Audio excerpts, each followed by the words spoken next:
粉買好平，你全部買晒得嘅一個人，你撳得快得噶啦。咁我唔講價錢住，係啦，呢啲單大配嘢都靚，呢啲單大配嘢個頭粒都靚。咁啊，呢啲咁多手工，完美度咁高，有質嘅石，300蚊係咪好平先？300蚊係咪好平先買？都唔係嗱，唔好撳住啊，唔係買300蚊啊，250啦，250都唔使，220唔使，2嚿唔使，180蚊唔使，160唔使，150都唔使，130蚊條嚟啊！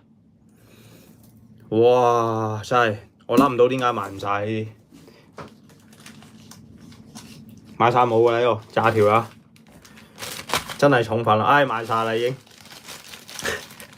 如果睇個數目應該賣晒啦，買晒啦。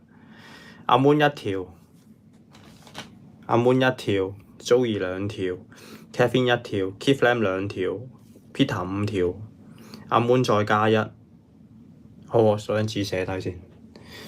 阿 moon 加1 ，Ivan 4，買晒啦，冇啦，買晒啦。Shelly 可能冇添啊，我一路數落去。係啦，買晒啦，應該買晒啦，冇啦，買晒啦，真係重粉啊！咁靚手工，賣100幾蚊條黐線嘅，真係呢個手串起碼3條幾啊啲，所以真係重粉啊真係。